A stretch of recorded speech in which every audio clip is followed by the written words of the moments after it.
As part of its media campaigns advocating for its causes, PETA, or the People for the Ethical Treatment of Animals, have been parodying video games for over 20 years. They've tackled games such as Frogger, Super Mario Bros., Pokemon, Cooking Mama, and more.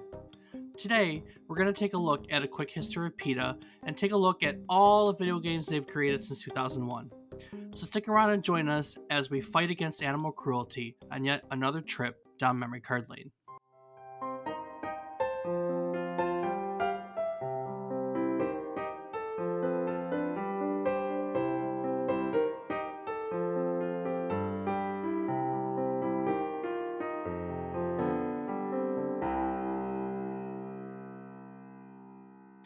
Good morning, good afternoon, and good evening. I hope these words find you well. Hello and welcome to the 136th episode of our video game history podcast, A Trip Down Memory Card Lane. Each week, we're going to tell you the story about one topic relevant to the current week in gaming history. It can be about a game, a console, a person, a technology. Just has to be a topic, and it has to be relevant to this week. While doing so, we hope to teach you something new about the topic, what it took from the world as its inspiration, or what it gave back to the world in its legacy.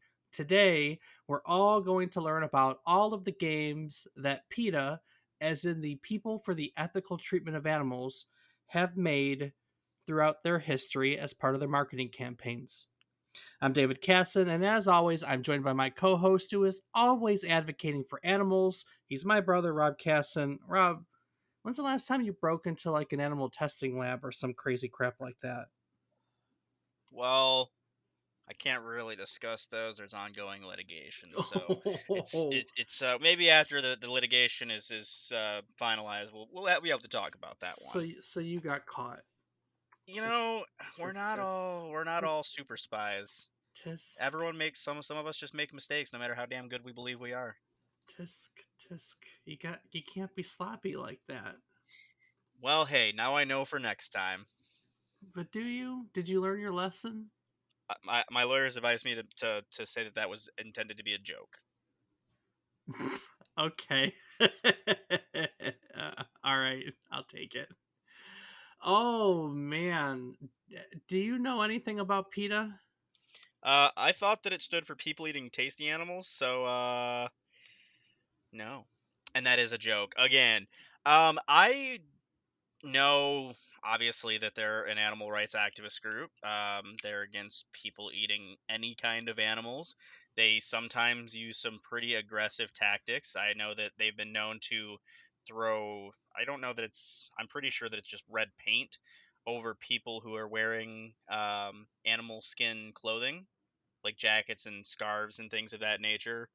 That, like you mentioned, breaking into testing labs. I'm sure that there are non-extremists in the group, but honestly, most of what I know is the extremists, I guess. Yeah. Yeah, fair enough. That's a good basis. We'll expand upon that. But first, what are you playing? Well, Dave, this week has seen some RuneScape, some Ark, some more Dragon Ball Xenoverse, and some Melvor. I think that's it. Yeah, I Yeah. think that sounds about right. How about yourself? Ark, Melvor. I don't even think I played Rocket League. I played a little bit of Resident Evil Village. Ooh, nice. I think that's about it. I think that's about it. Nothing fun. Nothing fun. What are you talking about? Those are all great games, We've been playing especially a Village. Yeah, we've been you like yeah, Village is pretty cool so far. I actually just got to the castle, so I'm still in the first part of it. So, But yes, um, also Ark, obviously. That's yeah, we've been our playing a lot of current Ark. addiction. I Well, see. although you you're less of an addiction more than a need to complete the game, because quite honestly, you're feeling the arc.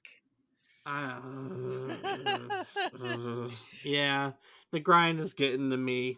That's okay. We're figuring it out. So Yes, you are, Dave. I learned because I like to build things. We both know I like to build things, and I like to build things that work and look good, but they're not always practical. Like, let's be honest, in most games like that, In particular, what we're talking about is having to build defenses against dinosaurs and enemies. What's practical and looks good isn't effective as effective. Like, what's effective is big, hawking, and ugly, but it works, you know? I mean, what So, also is effective is not picking such a dangerous place to build your base, but how I digress, you know? yeah, Sometimes you pick the right spot, sometimes you just don't know enough about the game to understand that a place with a bunch of steaming red dinos is bad. yeah, for sure. So, PETA, Well, Dave, so I'm guessing we're PETA, going to learn a little bit about them. we're going to learn a little bit about PETA, and it starts out with its co founder, Ingrid Newkirk. Ingrid, Ingrid Newkirk was born in England. She was raised in India and then moved to the US as a teenager. She studied to be a stockbroker, and then one day in 1969, she took some abandoned kittens to an animal shelter, and she was just completely and utterly horrified by the conditions she found there. So she shifted and she chose a career in animal protection. She first started as an animal protection officer for Montgomery County, Maryland, and then she became the DC's first women poundmaster. I love that phrase. I've earned that title in my life too. I was just Um, going to say that is quite the job title. Not what you would expect for someone who actually manages a pound. Yeah, that's what we're talking about. Absolutely. Yes. Yeah. That's how I got that title. I absolutely I managed the mean, let's be honest, Dave. Looking around your house, you may as well be. Yeah, very well. That's a valid point. By 1976, Ingrid was the head of the Animal Disease Control Division of the District of Columbia's Commission on Public Health. And in 1980, she was among those named as Washingtonians of the Year. I didn't know that was a thing. Me either, but now you do. Hmm. In 1980, she got divorced. Don't know much about her first husband. And she met Alex Pacheco. He's a political science major at George Washington University. He had volunteered at the shelter where she worked. They fell in love and then they started living together. Somewhere about this time, Ingrid read Animal Liberation. It was an influential book by Peter Singer about, animal and animal rights and stuff like that. And so in March of 1980, she persuaded Pacheco to join her in forming what became the People for the Ethical Treatment of Animals, which at that point, as they describe it, was really just five people in a basement. Not much to it. Now, the group kind of sprang into the public view in 1981 during something called the Silver Springs Incident, or also known as the Silver Springs Monkeys case. The Silver Springs case was a dispute about experiments that were conducted by a researcher named Edward Taub on about 17 different macaque monkeys inside the Institute of Behavioral Research in Silver Spring, Maryland. Now, Alex Pachenko had taken a job in May of 1981 inside the primate. It was a primate research lab at the institute, intending to gain firsthand experience of what it was like working inside an animal laboratory. Now, in this experiment, and just a brief trigger warning, if you're not into gruesome stuff, you may want to just kind of mute this for the next, I don't know, 5 minutes, maybe not even. Go with two. In the experiment, Taub was actually cutting. They're called ganglia, sensory ganglia. They're basically what supplies nerves to the fingers, hands, arms, and legs. It's a process called deafferentation, and it's designed so the monkeys couldn't feel their limbs. In some cases, they basically cut the nerves to their entire spinal column.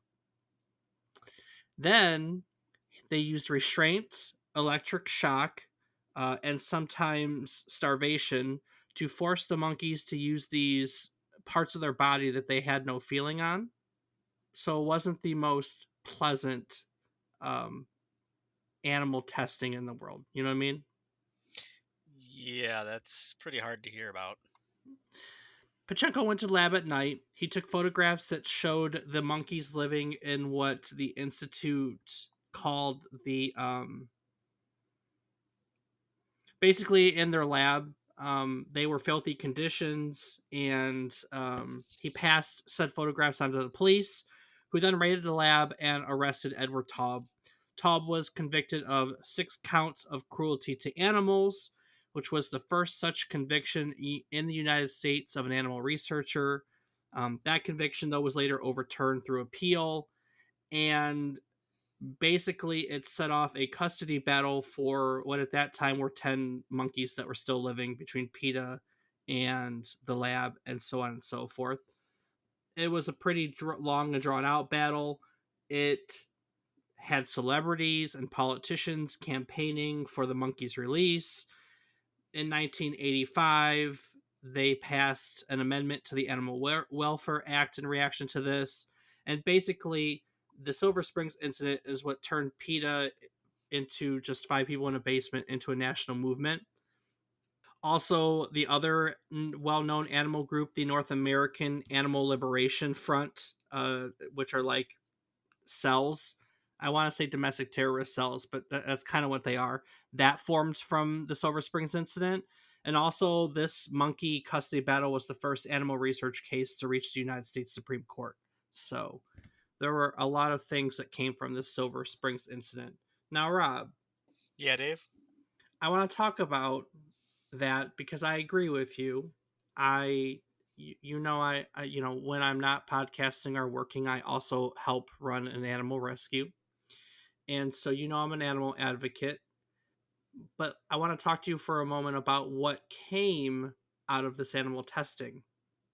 So during the subsequent dissection of all the monkeys, they discovered that basically the brain had been remapping itself, suggesting that being forced to use limbs that had no sensory input had triggered changes in the brain's organization, right?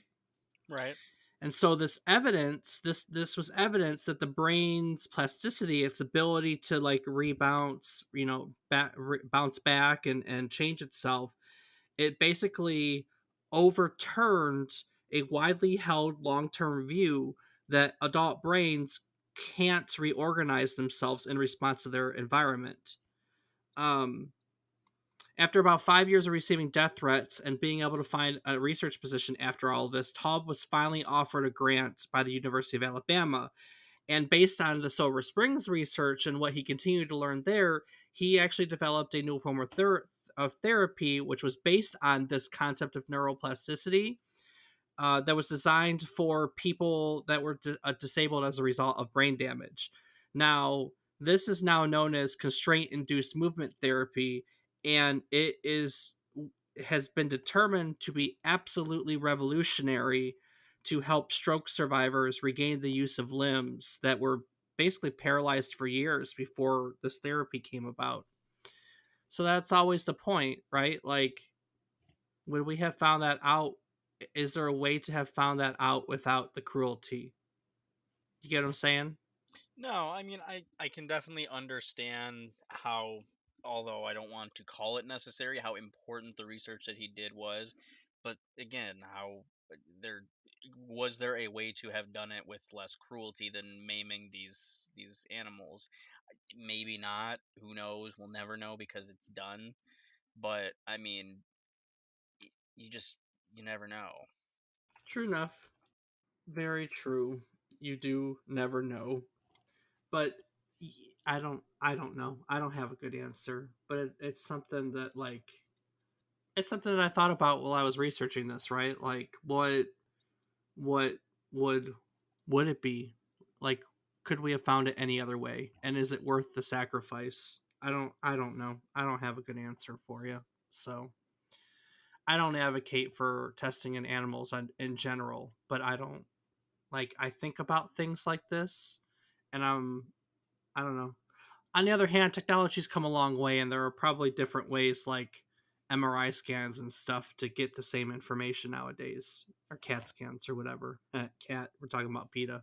So anyway, PETA came to the forefront as a result of the Silver Springs incident, And they are, for those of you that don't know, they are an animal rights organization that opposes speciesism, meaning they advocate for animals, but they aren't like animals are animals. There is no dog or cat or cow or anything like that to them. They are against the abuse of animals in any way, such as food, clothing, entertainment, or research. I will tell you though, Rob, I found out through research that despite this, they have a really weird stance on euthanasia For people or animals? for animals. No. Now, since we just talked about it, so I sit on the board for a no-kill animal rescue. And so like that's in a no-kill animal rescue, that doesn't mean that you never conduct euthanasia, but it only is used in like absolutely last case. And we're not talking like not behavior, not like I'm just sick. Like if there's any chance whatsoever, as for any quality of life for an amount of time, you work through that. My organization and a lot of local ones, we all have about a 97% success rate, which means of all the animals that come in through the shelter, we only end up having to only 3% either unfortunately have to be euthanized or die in our care. So it's not a big number. um, 97% is a good rate. That's a lot of us shoot for 95 or higher. Um, but PETA is a very strong proponent of euthanasia. They actually oppose the no kill movement, and rather than adoption programs, because they don't believe in the concept of a pet is derogatory to them. Their way of going about this is they believe in reducing like zero births through spaying and neutering. So they're for spaying and neutering, but they don't have a solution on the end. Some other things, they also recommend not breeding pit bulls, and they support euthanasia for animals in shelters. For things as silly as being housed for long periods in cramped cages. In fact, in a 2011 interview, they acknowledged that at one of their shelters, they euthanized 95% of the animals that were turned into it. Jesus. Yeah, you think for an organization that was like, oh, we oppose abuse to animals, but the way they see it is it's a like you're being what's the word I'm looking for? Um, Generous, kind, Yeah, like you're being kind to empathetic. them because you're putting them out, like you're putting them out of their suffering or whatever. I mean, that's always the case for euthanasia, but that's I what mean, they if firmly you're believe. going to be putting them under anyway, I mean, why not allow I, people to use what they can from them if they're not if they're going to just put them down anyway? Like if it's about saving the animals from the cruelty, I get that, but if you're just going to kill them like a slaughterhouse, they're not. I guess I don't know enough about slaughterhouses to say they're not cruel, but right, right. Yeah, I don't know. it, you're It not was a really way. giving them any quality of life by just killing them. So Yeah, what's the benefit to the animal? There isn't any. You're just doing it because it makes you feel better. I don't know. It was just a weird thing to find. It was a weird thing to find against everything else. Because they do so they I mean, PETA's pretty well known. They're known for aggressive media stunts. They're known for having the support of celebrities, like some celebrities that have done things with them, like Paul McCartney, Alicia Silverstone, Eva Mendes, Charlize Theron, Ellen DeGeneres, Pam Anderson. There's just a bunch of celebrities that have appeared in PETA ads, and they do agree a really aggressive media, get the word out there. Every week they hold what's called a war council. A couple dozen strategists get together at a square table at the PETA conference room, and they throw out anything to try to get to people. And many of the campaigns have focused on large corporations. So at one point in their history, PETA decided that they would start an in house team that would create video games to further these causes. And that started about as early as 2001 with a game called Make Fred Spew. Now, You could find this on their website, which was called milksucks.com. All right. And literally it's just some like guy. So these are all flash games. I mean, you and I, we've kind of talked about that before. Flash games were the thing on the internet for a long time, and it was just a flash game. Fred is just some kind of like redneck guy in a wife beater in front of a trailer, and he's got a bunch of different milk cartons in front of him, and you just make him drink the milk cartons until he throws up. And the campaign itself, like it was a play on the Got Milk campaign, and so basically the campaign itself was declared that if you knew how dairy cows suffered, you spew too. Have you ever played any of these ones? Just reading through all of the names here, I genuinely can't tell you that I have. None of them sound what's so familiar to me at all. Hmm. I mean, I've heard of a couple of them, but I I'm never sure. actually played them myself. Like, obviously, I've heard of the Mario Kills Tanuki and Pokemon Black and Blue, but yeah, I have not played a single one of these. Well, let's hear about them, Dave. Well, the next one was about 2003.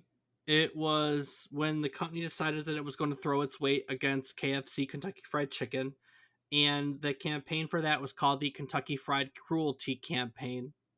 It's actually still a website. To this day, you can go to KentuckyFriedCruelty.com and learn all about their Kentucky Fried Cruelty campaign. As part of the campaign, they created a parody called Save the Chicks. Originally, basically, it's got you like in a basket or a boat on the bottom of the screen.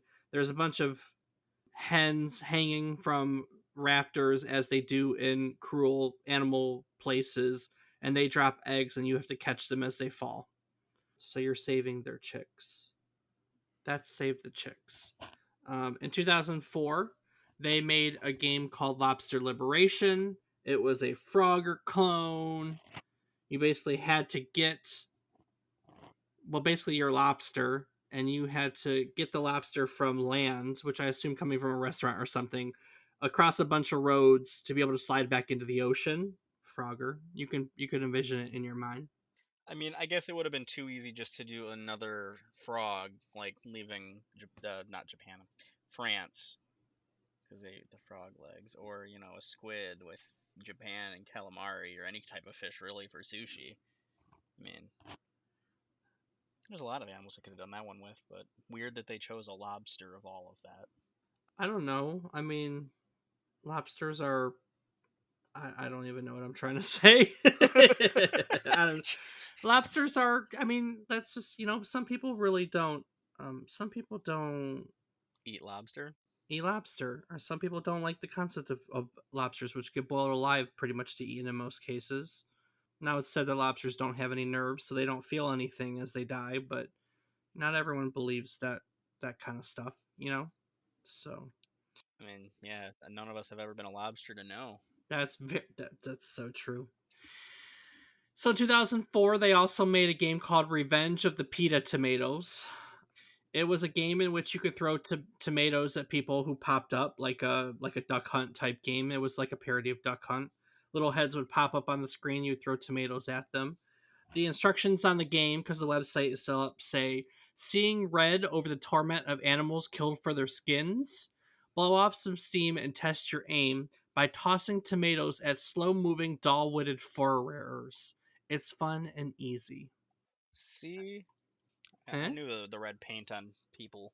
Well, it eventually was red paint, but here it's tomatoes. So the ad campaign for this one was "Throw me at a fur wearer," and basically you could order stickers that said just that: "Throw me at a fur wearer," and it just as you said, from people when people were processing fur. The ad work on the campaign read: tomatoes emblazoned with stickers encouraging shoppers to throw me at a fur wearer have been cropping up in produce aisles. The popular plump red vegetable that until now has been known mainly as a harmless ingredient in spaghetti sauce is stirring up the most controversy in its history since the "is it a vegetable or a fruit flap?" Um, Whether you call them tomatoes or tomatoes, these veggies are seeing red over cruelty to animals. Fur wearers be warned. Vigilante vegetables are ready to paint the town red. If you still wear fur, despite the fact that animals are bludgeoned, electrocuted, poisoned, gas, shot, and have their necks broken just so you can look old, fat, or really cheap, you'd better be prepared to meet your maker. No mink No, no, Dave. stole Not meet mater. your maker. Meet your mater. Meet your mater. Meet your mater. No mink stole or raccoon wrap is safe from a pulpy projectile that's gone to seed. Oh, meet your mater, like tomater. I get it. Oh my goodness. Oh, man. I get it now. That's funny. I thought you were just making a joke, Dave. I didn't realize you really didn't get it. Yeah, no, I didn't. I definitely didn't get it. Yeah, that sounds like quite the game. It's interesting to say the least.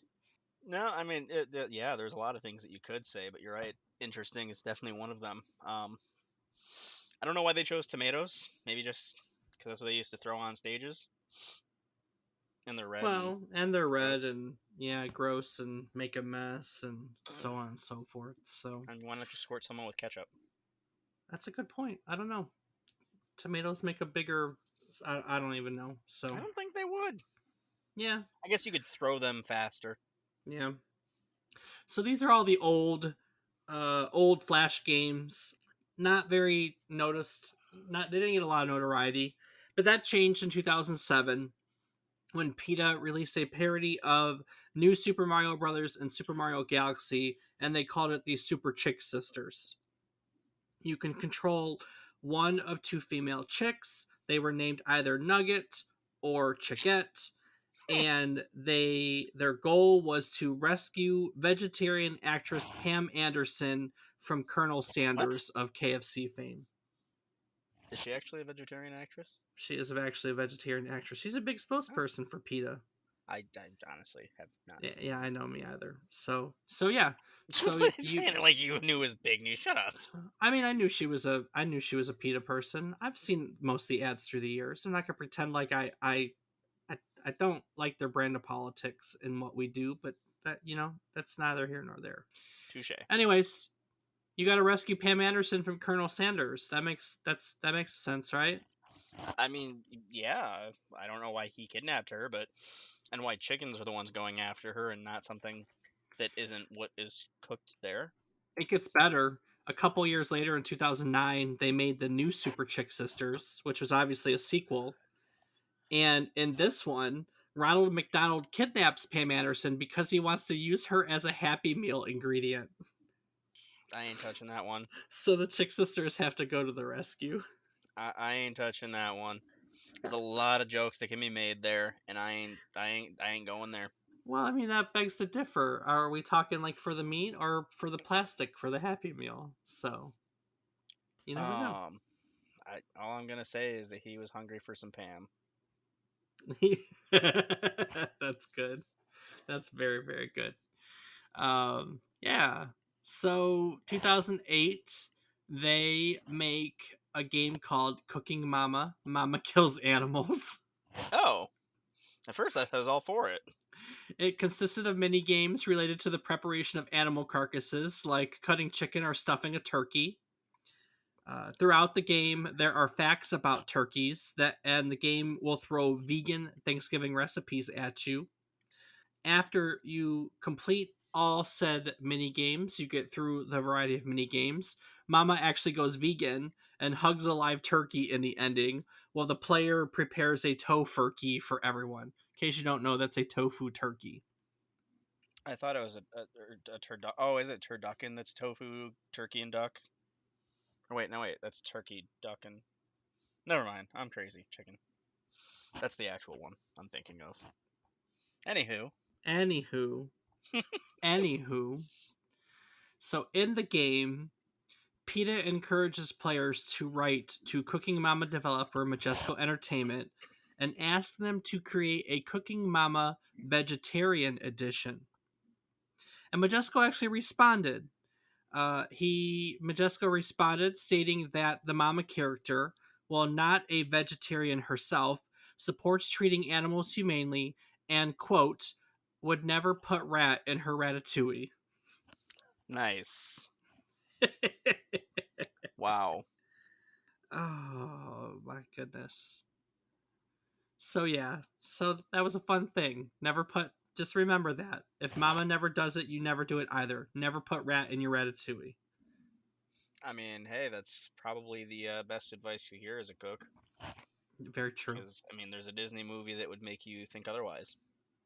So here we are. It's 2009, and PETA has gotten a lot of recognition for these games. You know, they were being covered by video game, publications like online. You know, people were talking about it. People were reviewing these actually. Not a ton out there, but it was happening. So people were starting to notice that PETA was making games, and one of the people that noticed was Edmund McMillan. Edmund McMillan is the creator of Super Meat Boy, and what McMillan did is he made fake accounts on PETA's forums, all petitioning PETA to create a parody of his game, Super Meat Boy. You ever played Super Meat Boy? Honestly, when you said Super Meat Boy, I thought of a Nickelodeon show called Mr. Meaty, which is not at all the same. So I can't say that I have. No, you've never played Super Meat Boy at all? No, another Huh. shocking thing. Huh. Ooh, That's kind of surprising.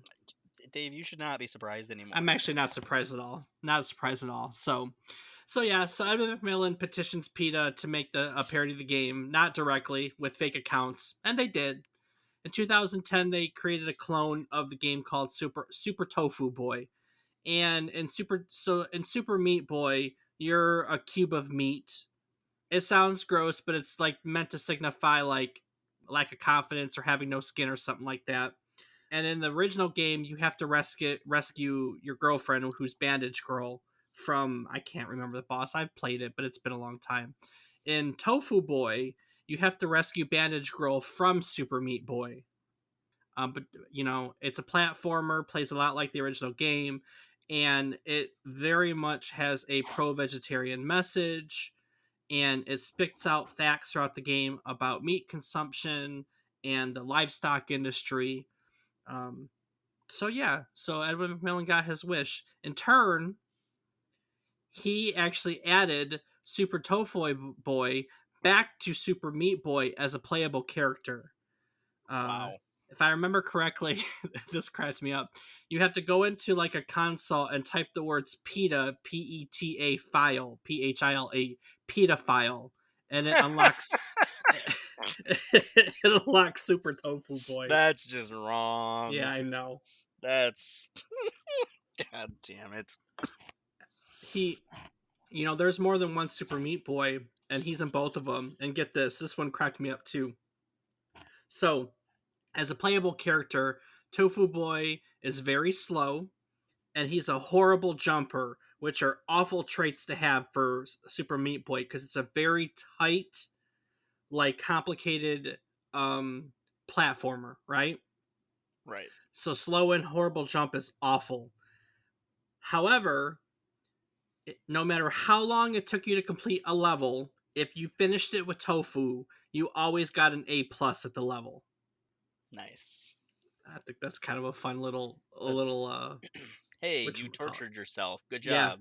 Here's an A yeah. plus. Well, and he became really popular because there's an achievement for getting A+ in all levels, and a lot of people couldn't do it with Meat Boy. They ended up having to take the time to do it with Tofu Boy. Oh So, my god. Wow. so by now things are rolling. They come out of 2010 into 2011, and they are working on and put out a parody of Super Mario 3D Land. It's called Mario Kills Tanuki. It's an action game in which the player controls a skinned but living raccoon dog that chases Mario in order to retrieve its fur. Yeah. Just a terrifying concept. Because, the Tanuki suit. Oh yeah, no, I get it, 100%. It's just, can you imagine having that? It's weird looking running at you. Ugh. After releasing the game, PETA released a statement that said Tanuki may just be a suit in Mario games, but in real life, Tanuki are raccoon dogs who are skinned alive for their fur. The organization followed that up with a statement saying by wearing Tanuki suits, Mario is sending the message that it's okay to wear fur. They took on Mario in fur with his fake raccoon suit in the game. Yeah, I mean that's the thing. Who even said that it was a real raccoon? You I think that the know. real raccoon hat I had when I grew up was a real freaking coonskin hat? No, I no, it know. was not. So Mario clearly is out here just wearing a regular faux hat. I know. In 2012, Rob, they took on your favorite franchise with a game called Pokemon Black and Blue. Yep, I know about that one. It focuses on animal rights and experimentation. It has role playing style battles, aka Pokemon battles. In it, you control a Pikachu who escapes Ash Ketchum's abusive circus. In it, Pikachu first fights a drunk, was that Sharon? Is that how you say that? I mean, I thought it was cherub, but Who yeah, let's brutally abuses his Tepig, or T-Pig. How do you say that one? Tepig. Tepig? So Yeah. Sharon must be a person. Oh yeah, you're right, because that makes more sense. Yeah, Pikachu fist fights a drunk Charon who brutally abuses his Tepid in a dogfighting esque manner, and then moves on to other trainers and characters in order to rescue their Pokemon from their ownership. Oh, Sharon is actually a character from Pokemon Black and White. Gotcha. Yeah, I That's never played those. Yeah, that's one of the gym leaders. It's been a long time since I played Black and White, actually. I completely forgot that. So that makes more sense. Oh my goodness. They followed that up a year later in 2013 with Pokemon Red, White, and Blue. Its title suggests that Nintendo's continuous releases of an X and Y every year reduces human empathy for animals. It's again another role playing game, aka Pokemon Battles. It stars Pikachu and Miltank, who battle McDonald's characters like the Hamburglar in a crusade against the rare but ongoing practice of meat production in the Unova region instead of Kalos. Did I say that right? Yeah, Those were a lot of Pokemon words I don't know. there's a lot of them, and you're doing well. Yay! Pikachu must rescue a Jigglypuff from being treated like furniture, a Miltank from the dairy industry in the slaughterhouse, and Grimace from being tortured. Is it Grimace? Yeah, the big purple guy? I don't know. Is there a Pokemon named the same thing?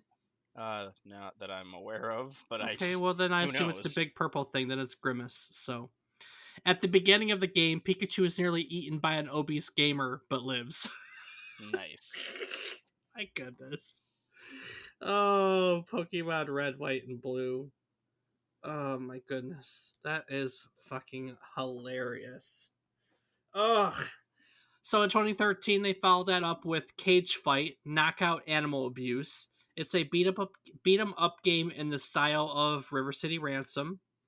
The player controls vegetarian mixed martial art fighters Jake Shields, Aaron Simpson, and Georgie Karakanyan, and attacks animal testing practitioners to rescue confined animals. Before the game, there's a warning that tells you that it's illegal to punch scientists in real life. Nice. That's that's great. Oh my god. And they've made some other scattered games in the middle there. Like there's a whole website. I couldn't find much on Win and stuff like that, but I figure we kind of go through them. There is a Fast Food Nation game subtitled Would You Like Lies with That? It plays like Burger Time. There is a game that's on their website. It's called JLo Monster and Fur. When you first load up the game, the first screen says "Fur Bully from the block, flee the fur hoe." Wow. And I played it. It's a game where you have to rescue animals from JLo's clothing factory while she's chasing you.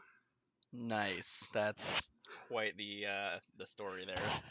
Not only rescue animals, but you have to educate her workers. Like it's a single screen, and on it you see workers and little animals, and your character has to like walk over them to either rescue them or educate them. Well, J Lo, who is just a caricature of her head with a really large butt, is trying to chase you down. You ever play that old skiing game on the computer? Like with the Loch Ness, not Loch Ness, with the Yeti that would chase you down. It was called Ski. That does not sound familiar to me. No. Oh, that's what it reminded me of.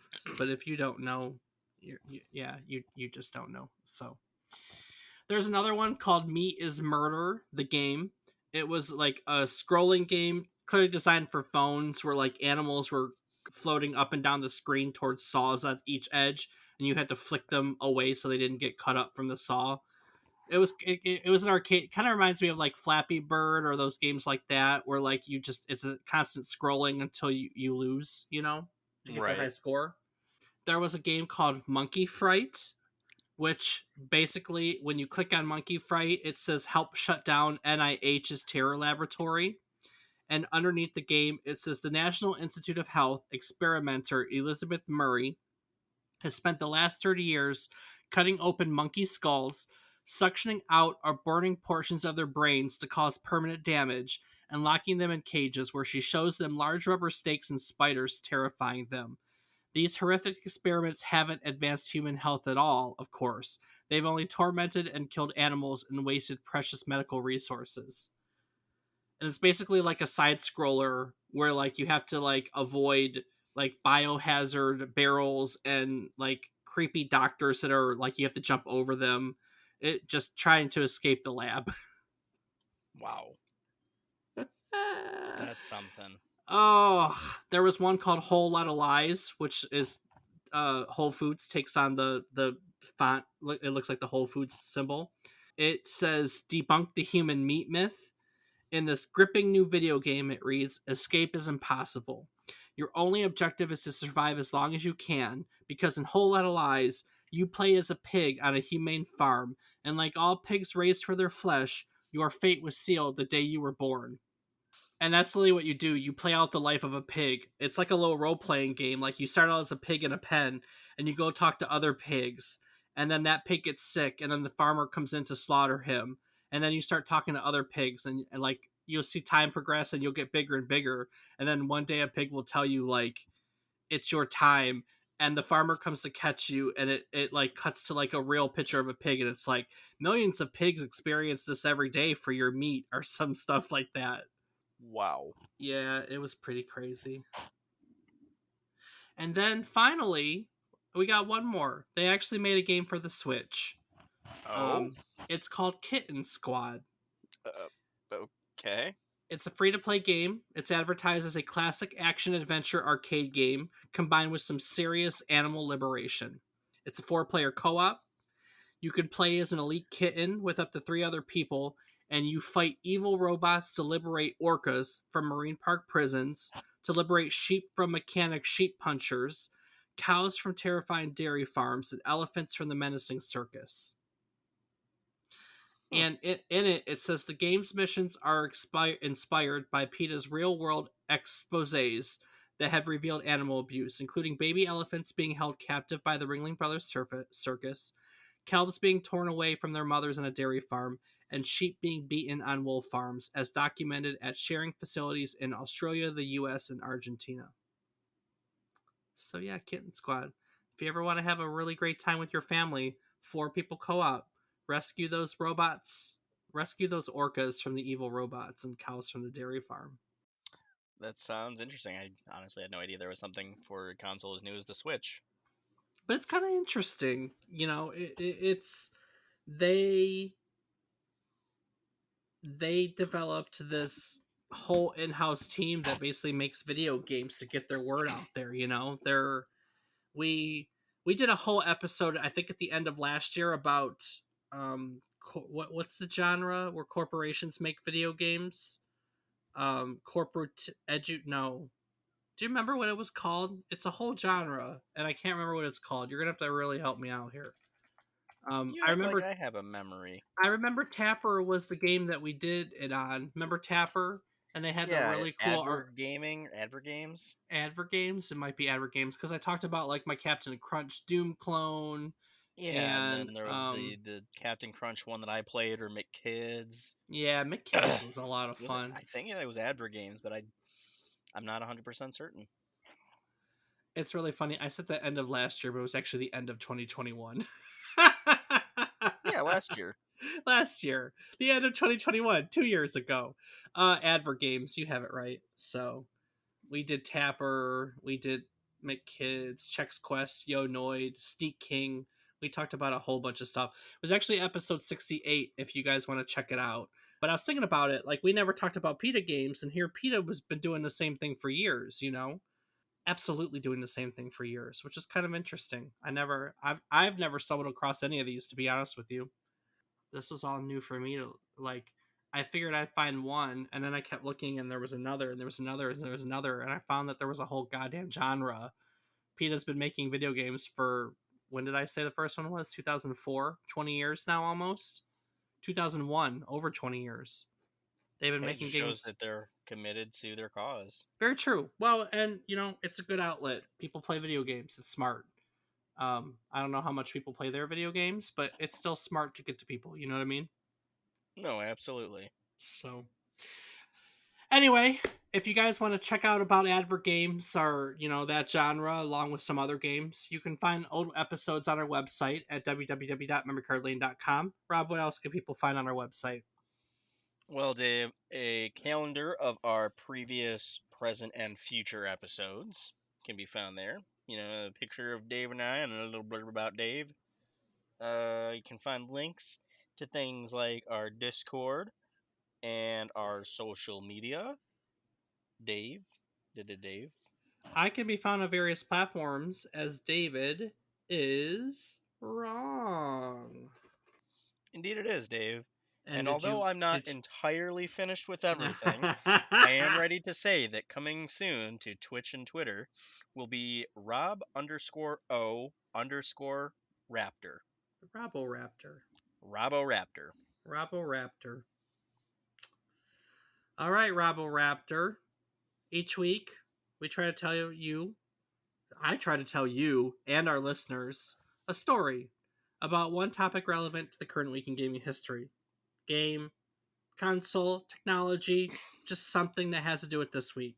While doing so, hope to teach you something new about the topic, what it took from the world as its inspiration, or what it gave back to the world as its legacy. Of course, today we learn all about PETA and their whole library of satirical games to advertise and further their cause. One of the best parts about getting to do this podcast each week is that while we teach, we learn. Like I just said, I didn't know anything about these. So that's pretty cool. As part of our recognition of the cycle of learning, we like to go around table and talk about what we talked about. So, Rob, what'd you learn today? Well, I think that the most shocking fact for me would have to be the 95% euthanasia. Yeah, I had no clue that they had such an aggressive stance on euthanasia either. I will totally admit I was surprised and had to go back and look at it again, and then I had to go research other, like, because you know I start all my research starts with Wikipedia, and then I branch off to references, and when I find something interesting, I'll Google. You know, it's all a spider web, and I had to go and look that one up because I didn't know about their stance on euthanasia. Yeah, for people who are all about animals being treated ethically, you would imagine that they're doing so in an attempt to prolong the life of these animals. And while they may be stopping the unethical treatment to kill them, is that really any more ethical? It's kind of a moral dilemma because it's still murder. Yeah, they're just yeah, they just believe that they're being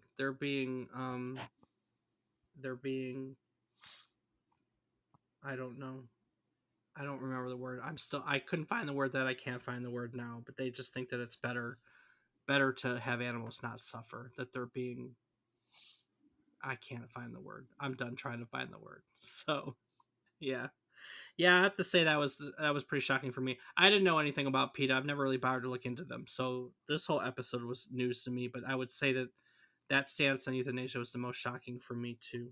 So, and I don't fully understand it given my background with no kill animal organizations, but I don't have to understand it. I don't do PETA work.